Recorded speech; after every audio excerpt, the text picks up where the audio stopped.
Hi, everybody, and welcome to our, I think, second annual webinar about our Opportunity Youth Data Reveal. A bunch more people I see are kind of trickling in, but it is 11 o'clock, so we will go ahead and get started. My name is Andy Hall. I'm the Chief Operating Officer of the San Diego Workforce Partnership. I'm going to do a brief intro, then hand off over to Kristen Lewis, the Co-Director of Measure of America, who's going to walk us through kind of a little bit of a national perspective in some of our latest research. And then Laura Cohn, Director of the Center for Local Income Mobility here at the San Diego Workforce Partnership, is going to dive into our San Diego specific data. So we couldn't be more excited to have you all here. A few housekeeping things before we get started. If you do have questions, go ahead and use the chat, and we will answer those during and after the webinar as best we can. And then also, if you are of the social media types, hashtag OpportunitySD to have the conversation on Twitter is a great way to stay connected to this work. And then after going through the research and answering questions, we'll wrap up for some more next steps to continue to stay engaged in this movement that we call Opportunity SD. So with that, we are going to jump right in. So just as a grounding, I'm going to spend a few minutes giving a little bit of a history. Our kind of theory of action here around Opportunity Youth is that they are vital but under-tapped source of intellectual energy, cultural vitality, and innovation. That's kind of our operating principle over our Opportunity SD initiative. And it really centers on Opportunity Youth. And just some quick definitions. Opportunity Youth, for those of you who don't know, are defined as 16 to 24-year-olds who are not working and not in school. So go ahead and click on the next slide. I've talked a little bit about this already, but we're going to do, again, progress at the national level, some of our goals here locally, and then some next steps. So grounding our initiative has been two goals, and I'm going to talk about those in a second, and then you're going to hear updates on how we're doing against those goals. But I wanted to start with this quote from Maya Angelou that says, "If one is lucky, a solitary fantasy can totally transform 1 million realities." So about 4 years ago now, several of us at the San Diego Workforce Partnership came across a stat that said there were 53,000 16 to 24-year-olds not working and not in school. Again, this was 4 years ago, and we said, a lot of our programs and a lot of our partners work with young people, but we haven't really brought everyone together to kind of share resources, knowledge, and information and relationships towards a solitary goal that can transform the lives of Opportunity Youth in San Diego and really make coming of age in San Diego the best place to come of age for a young person in the United States. And so what we did 3 years ago is we had a conference and we worked with Measure of America to set two ambitious but attainable goals for reducing youth disconnection in San Diego. And those were to cut the rate of youth disconnection to 7.3% by 2020. Again, 4 years ago, the rate was above 10%. And so we said we need to reduce the number of young people who are disconnected down to 7.3 by the year 2020. And then we had a goal that was really driven and rooted in equity. We noticed that there were huge disparities in youth disconnection by place and race here in San Diego. And so we said it's not just good enough for us to reduce the rate to 7.3 by 2020. We also need to make sure that our research, our resources and efforts are focused on where they're needed most. And we said no neighborhood. We should half the gap from neighborhood disconnection of the highest neighborhoods with the county average to 4.4 by 2020. When we started this work 3 years ago, the gap between the highest area of disconnection and the county average was nearly 9%. So that goal of cut the rate and half the gap really anchors our work. And what we did 3 years ago with our first piece of research, we committed to this community to continue to invest in the research to track how we're doing and bring the groups and bring the community together once a year to continue to drive the initiative forward. And so very happy to introduce Kristen Lewis, the co-director of Measure of America to talk a little bit about the national picture and frame our third year of research here in San Diego about youth disconnection. So with that, I am going to unmute Kristen. And Kristen, can you hear us? I can. Can you hear me? We can. All right, you have the floor. All right, wonderful. Thank you so much, Andy. So before I talk about the research we've been doing with San Diego Workforce Partnership, I'll just tell you a tiny bit about Measure of America so you can understand where we're coming from and why we really care about this issue. We're a nonpartisan research and advocacy project of the Social Science Research Council based in Brooklyn, New York. And we measure what matters for human well-being, and we provide data-based tools for understanding opportunity and inequality in America. A main focus of ours is to draw attention to important and often overlooked indicators of human well-being. We've calculated the youth disconnection rate since 2012 because we think it tells us something incredibly important about who in our society has the chance to build the capabilities needed to live a freely chosen, rewarding life, and who is facing a future of limited horizons and unrealized potential. So making the connection, transportation, and youth disconnection will be the 7th report in our youth disconnections series. We'll release it in late April, and my colleagues Laura and Vicki will be sharing the key findings from the report at the 3rd Annual Opportunity Summit on May 2nd. So could I have the next slide, please? Okay, maybe one more slide then. I didn't realize somehow that one wasn't. Great, perfect. So debuted in 1990 at the UN and rooted in something called the Capabilities Framework of Amartya Sen is this idea of human development. It's defined as the process of enlarging people's freedoms and opportunities and improving their well-being.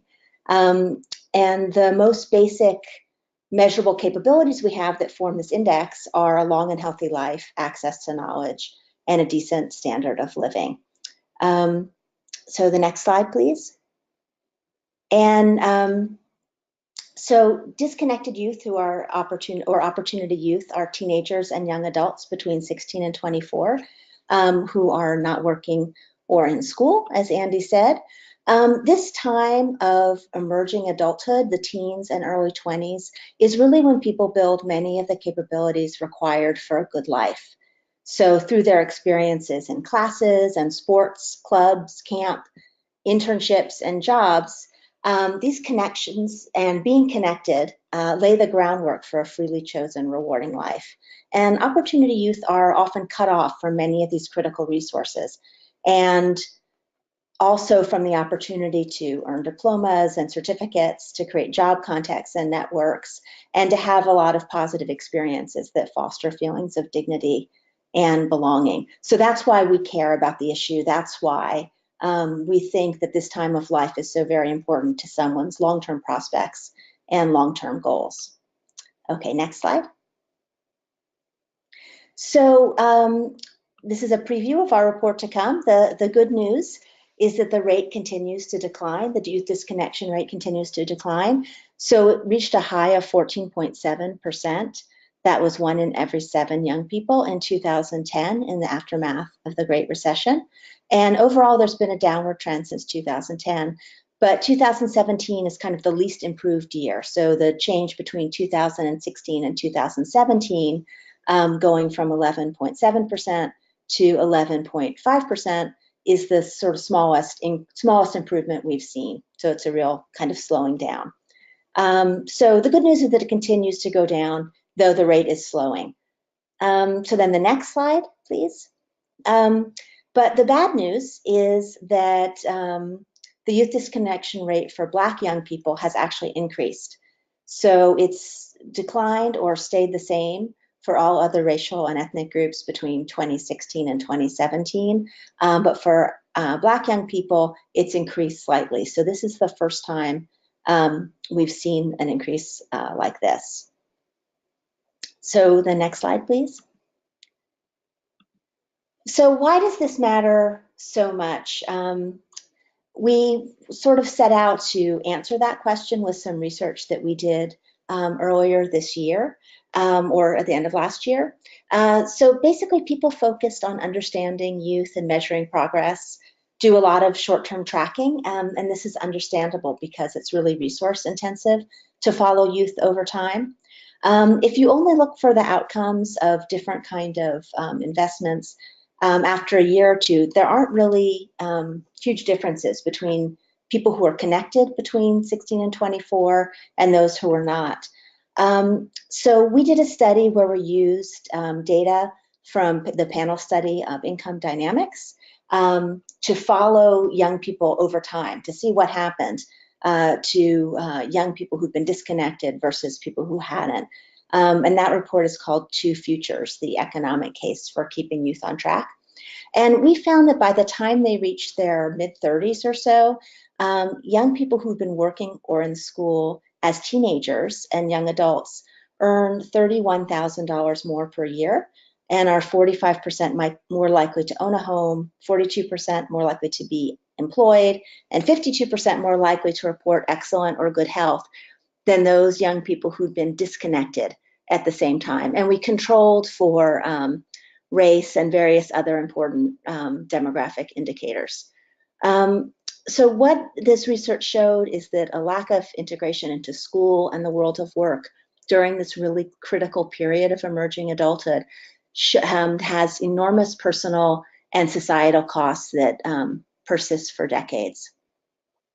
And again, just to emphasize that we controlled for income level and demographic characteristics. So this really, we were able to kind of isolate the effect of disconnection to a large degree.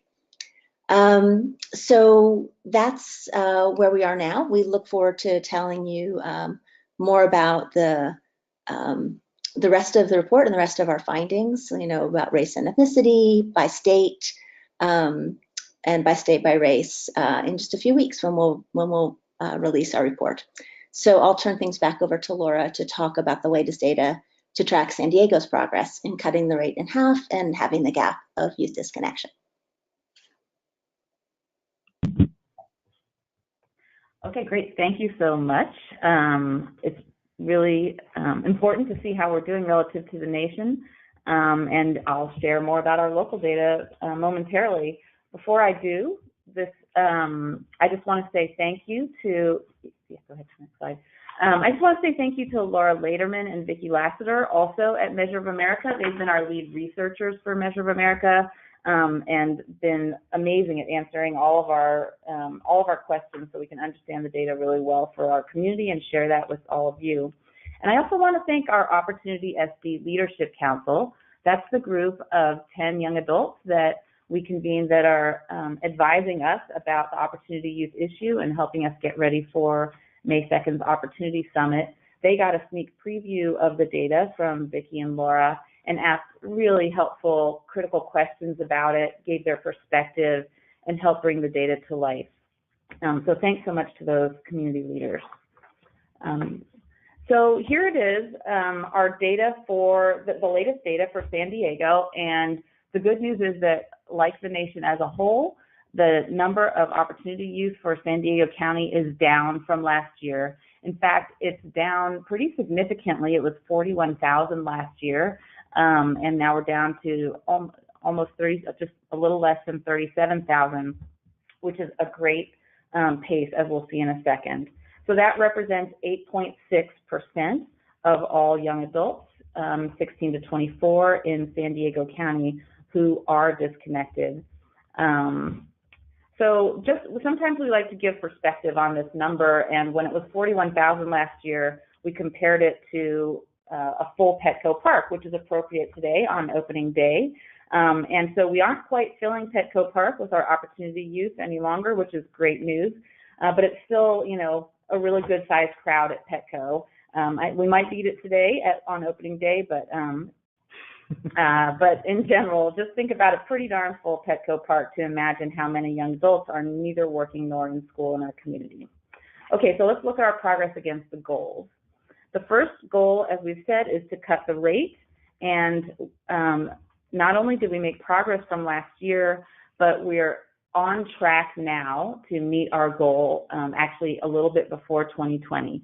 So if we keep this current rate of improvement, we will meet that goal sometime between 2019 and 2020. So that's terrific news. And as I say, that's a little bit faster actually than the current national pace of improvement. To help us understand these data, we are providing this breakdown. It helps me out quite a bit. So if you think about all the young adults ages 16 to 24 in San Diego County, that's at the top, so just over 426,000. We then look at how many of them are in school currently, so enrolled in school, and then how many are not in school. And you can see on the left side that among the almost 260,000 young adults who are in school, some of them are actually working. In fact, many of them are working, but many of them are just dedicated to school. But then looking on the right side, which is where we're focused, we have this 39% of young adults who are not in school, and of those, 130,500 are employed, but we have this 36,853 who are not employed and not in school, and that's where we have our area of concern and focus. One thing that helps us understand the phenomenon of youth disconnection is to look at it by age. So as you would expect and hope, most of our 16 to 18-year-olds are connected. Most of those would be in school. And that rate hasn't changed much from year to year. And then some more 19 to 21-year-olds are disconnected. And then the most disconnected youth, or the highest rate of disconnection, is for those 22 to 24-year-olds. So one good news and interesting finding from this year is that most of the improvement that we made from 2016 to 2017 is among that middle group, that 19 to 21-year-olds. So that bodes well for the future, because if they're connected during that age, they'll be more likely to be connected as they continue and get older. And so we feel like we're on a really great pathway as a region. So we want to pause here and just remind everybody about the big three indicators of youth disconnection that we like to highlight each year that help us all understand the issue. So the first one of these is what we call the leaky pipe. So there are disconnections in the education system that really get in the way of our young adults getting into gainful employment by the time they're 24. In fact, looking at all of our disconnected youth in the region, if you add up the 19.5% who have less than a high school diploma with the almost 50% who only have a high school diploma and nothing further, then you have 7 out of 10 of our opportunity youth have a high school degree or less. And in today's economy, that unfortunately makes them undereducated for our labor market.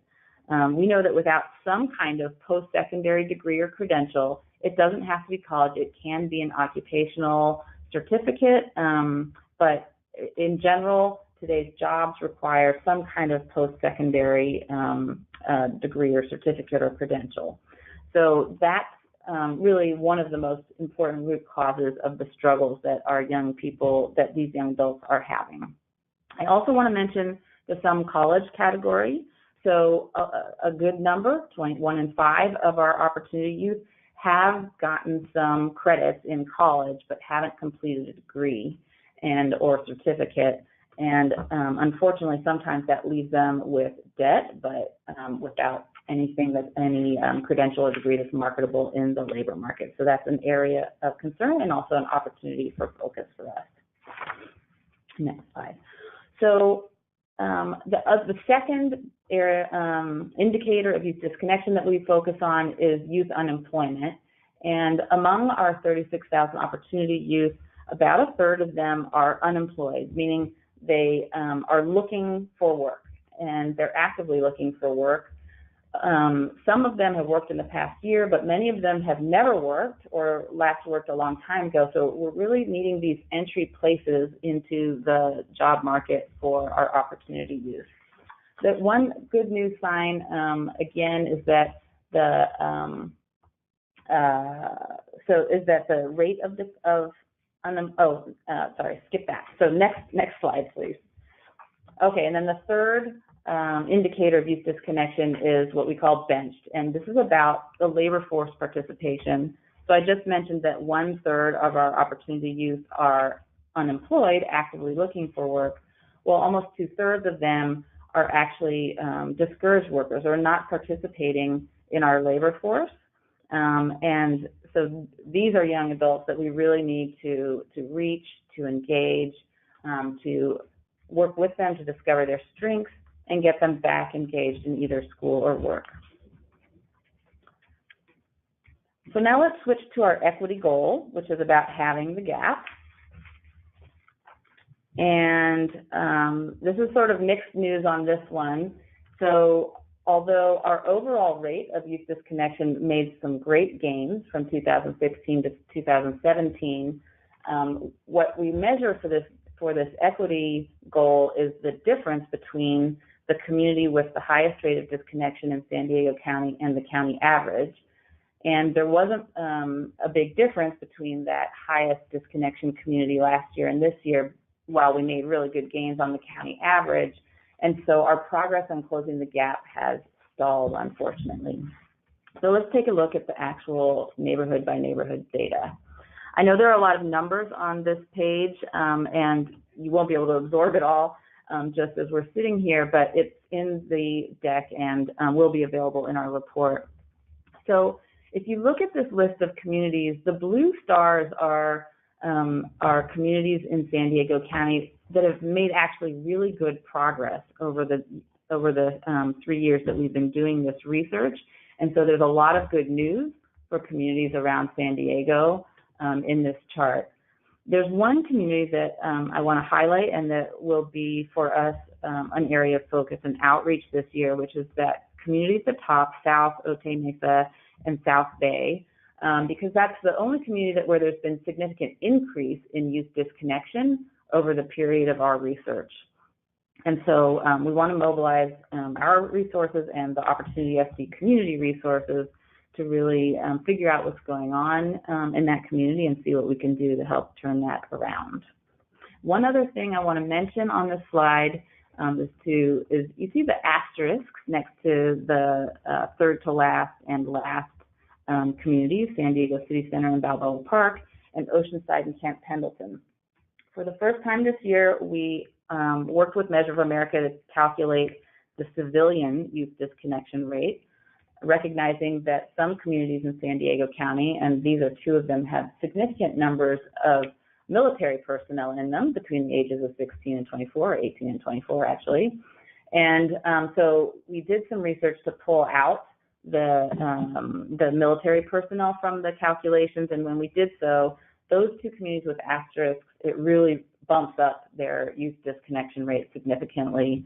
And when we release our full report, we'll have a drill down on that so that we can all understand the impact that including the military or excluding them has on the youth disconnection rate. And then our last, over the last couple of years, we've added in a focus on the race equity issue in youth disconnection. Last year, we shared with you that the Black youth disconnection rate in San Diego County was alarmingly high. In fact, Measure of America tells us it was the second highest Black youth disconnection rate among major metropolitan areas in the country.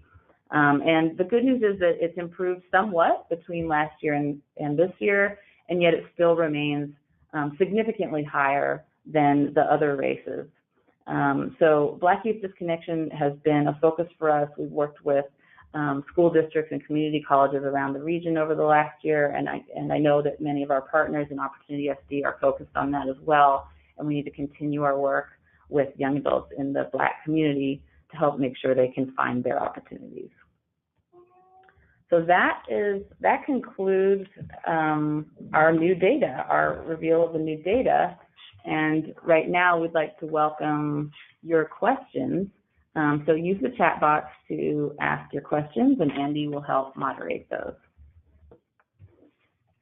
Right, we got a few questions already, and I want to give voice to one of them. There was a great question from a colleague in Chicago about how much of the reduction is demographics driven from a 24-year-old who then becomes 25 in the next year and is thus out of our data set, and is that number higher than 15-year-olds becoming 16-year-olds and coming into our data set, which I think is just a fantastic question, so thanks for that.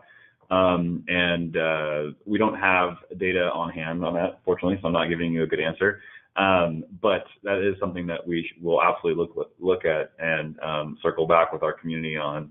And I really appreciate that question. We'd love to learn from your experience on that as well. I would add that would affect the number of opportunities, but would not affect the percentage. So the good progress that we've made on the rate of youth disconnection, I think, it takes into account those demographic changes. Thanks. And got another question about just a clarifying question on some of the data points. So it is, and Larissa, maybe you can go back on slides if you, and I'll tell you when to stop. But the question is, what's the difference between the opportunity youth number of 3,600? Back. Thanks. And then that one. So the question was, what's the difference between the 167,000 number of not in school and then the 36,000 number? And the number is this, that there's 130,000 of those young people who are not in school who are employed. So if you follow the tree on the right side of your screen, that's the difference there, is that those 130,000 young people who are not in school are employed, and thus making them not an opportunity youth or a disconnected youth. So thanks for that clarifying question. Definitions are important. Any other questions coming through? Just send them a chat. Got another one. And this one is for Kristen. So I'm going to read it and then I'm going to unmute it. I think it was Kristen who talked about societal costs in regards to why it's important to reduce disconnection. Can she expand on that a little bit? Sort of like, what is the overall economic societal impact on the San Diego region if youth disconnection went unaddressed, so to speak? A very great question, and give me 1 second to unmute Kristen or our other colleague Laura if she has any comment on that. So go ahead, Kristen, if you wanted to expand upon the societal costs. Sure.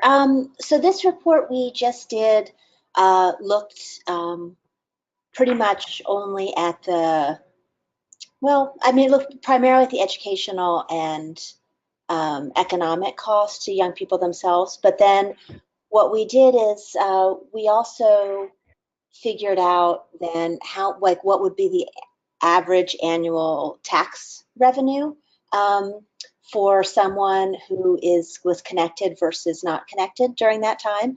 And it was about $12,000 per year. So that allowed us to figure a sort of a national gain in terms of like how much money the US as a whole would gain.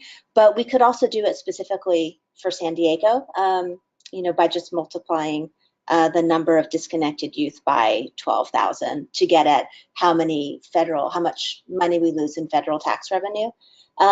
We also determined too that people who are disconnected as young people have much less money than, in addition to as discretionary income, to boost local economies as well. And we did a calculation for a few cities to do that, so we could certainly do something like that for San Diego. But that's just the economic costs, of course. So there are many more costs than economic ones.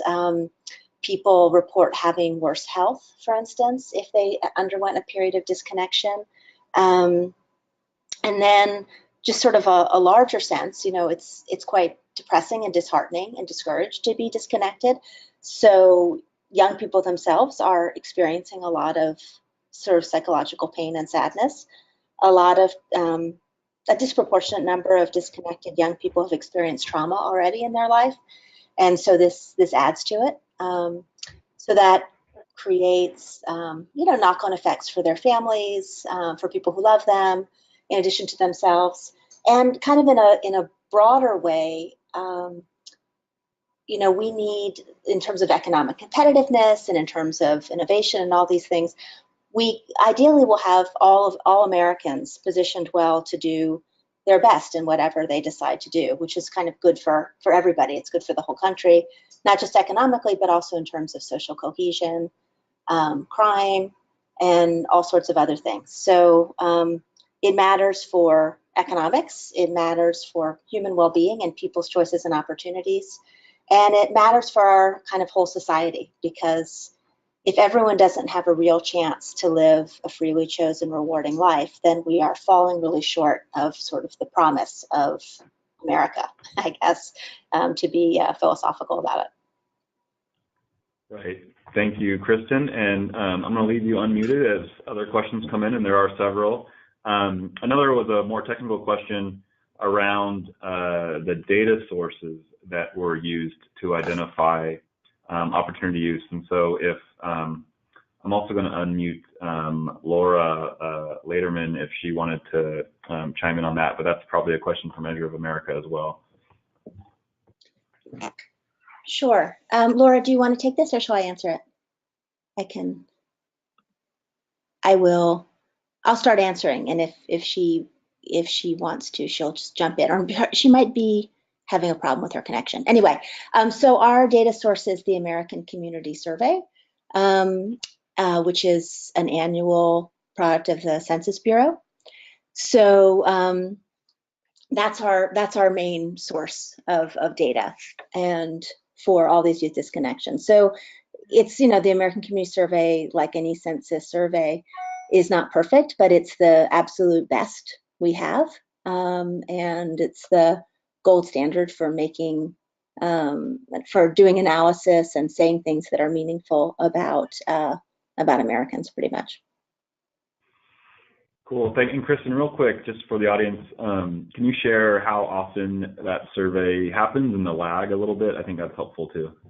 Sure. So the American Community Survey is an annual instrument, and there's a lag of like over a year in terms of when the survey is completed and then when we can get the data. And then, of course, we have to calculate it and things like that. So that's why we're always talking about things. Why now in 2019, we're talking about 2017, for instance. Great, very helpful. A couple questions from the employer point of view. So one was, what recommendations do you have for companies looking to engage with these youth? So I'm going to let Laura on our team answer that. Okay, great. So we have lots of ideas about that, and our colleagues work with employers all the time to help them out when they're committed to working with opportunity youth. We can do work with the young adults themselves to help them with essential skills, getting them ready for entering the workplace, and also supporting them once they enter work to help them work through any issues that they may be dealing with. What we love is that some employers in our region and around the country have developed a passion for employing opportunity youth and are really making it a priority. And in fact, at the Opportunity Summit on May 2nd, during the lunchtime plenary session, we'll have senior executives from both Hyatt and from Gap Inc., because both of those corporations have set ambitious goals for employing opportunity youth over the next few years. And so those executives will have conversations with young adults that their organizations have employed about that commitment and about that experience and about what motivated them to take that on. In addition, at Opportunity Summit, we have a breakout session in the morning and then a deeper dive in the afternoon for employers who really want to get some guidance, framework, and support around how employers can be great employers for opportunity youth. So employers who are interested in it, I encourage you to stop by the summit. The session in the morning starts at 10:15, and then that lunchtime session is going to be terrific as well. Great, thank you, Laura. Another question along those lines that I'll take is there a link in the number of jobs versus the number of disconnected youth? A great question. And while I don't have the data in front of me for locally in San Diego, I have a couple of data points that I think are interesting for this question. One, in the United States economy right now, there are about 7 million more jobs posted than unemployed people. So that suggests both a shortage of talent and a bit of a skills mismatch for the unemployed people to get those jobs. In San Diego, I do know that that is certainly an issue here. We have businesses all the time currently who are not able to fill their jobs. And we have about 12,000, a little more than 12,000 opportunity youth who are not in school, not working, but actively looking for work, defined as filling in applications and that kind of thing in the last 4 weeks. So what that suggests, and there's more than 12,000 open jobs in San Diego. We know that from the research we do. So the question is, are these 12,000 plus young people qualified for those jobs, and or are they connected to, do they have the social capital, i.e. relationships and kind of job getting skills to get those jobs? And those are things that we certainly actively work on in the programs that Laura described. So great question there. One technical question, we share the presentation certainly, and we've recorded the webinar, and it will be posted on opportunitysd.org shortly. And we also have, I think, this is our fourth, I think 3 other webinars that are on there if folks missed webinars over the last year. So again, opportunitysd.org, and you can click around and find that. I have one more question here. It was about the Black youth disconnection rate. So I'm going to give this one for Laura Cohn on our team. Is the Black youth gap closing or growing? The race ethnicity graph illustrates they've improved, but the earlier slides state they increased. So please clarify. And I think it might be about the national versus local difference. So if you could touch on that briefly. Yes, correct. So this is good. This is where, fortunately, San Diego is bucking the national trend. So the earlier slide showed that Black youth disconnection nationally ticked up, but in a significant way from 2016 to 2017.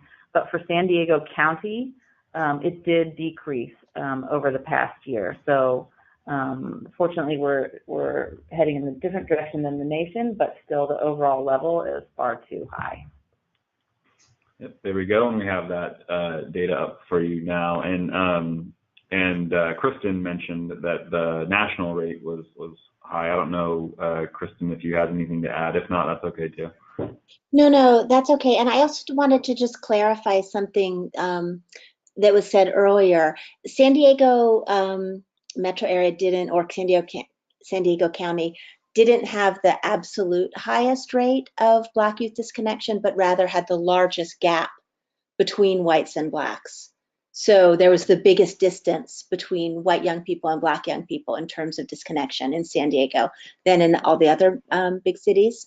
So that was the first thing. And the second thing is, yeah, it's the national uptick of Black youth disconnection is really concerning, because for 7 years the rate's been going down for all racial and ethnic groups. Though, the bad news is that there's still a distance between them all.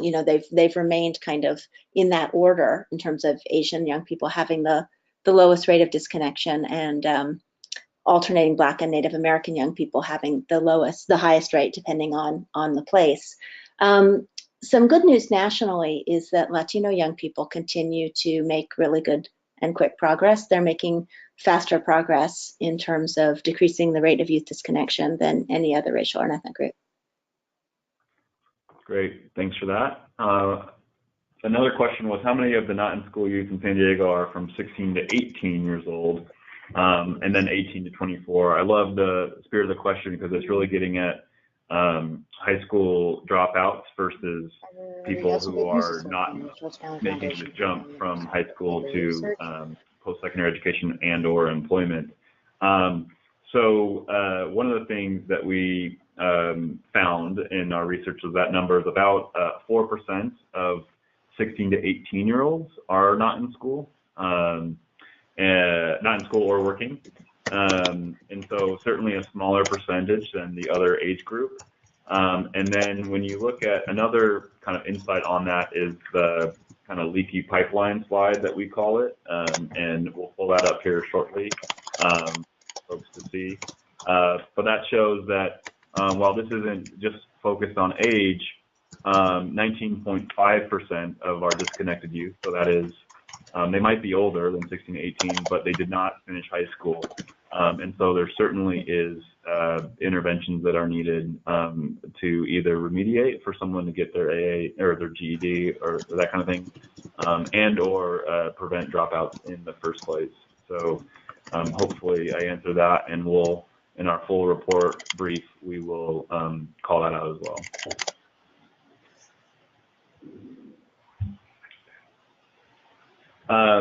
Well, great. I think that's all our questions. I don't see any more on our feed. Thank you all for the great engagement, and I will wrap us up. While our webinar,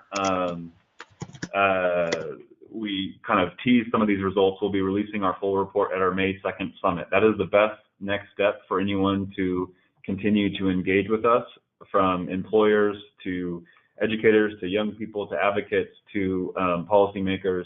This is where we bring about 800 people together, and we have an amazing day talking about the both individual, family, and systemic reasons for youth disconnections that we're working on multiple fronts to cut the rate in half the gap. I know this webinar was just as entertaining as the Serial podcast series, and so I understand if you think that we're just as good at Serial. We appreciate that.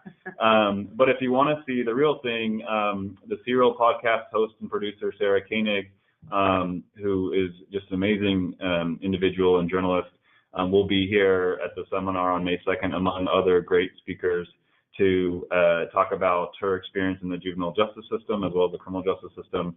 As we do, one of our main stage sessions will be about criminal justice reform and where that's at in San Diego. So that's one of many great speakers and breakout sessions. We'd love to see you there May 2nd. And with that, we will end the webinar. Thanks so much. I almost said podcast, but I meant webinar. But thank you for joining, and we will see you soon. Bye. Thanks, everybody.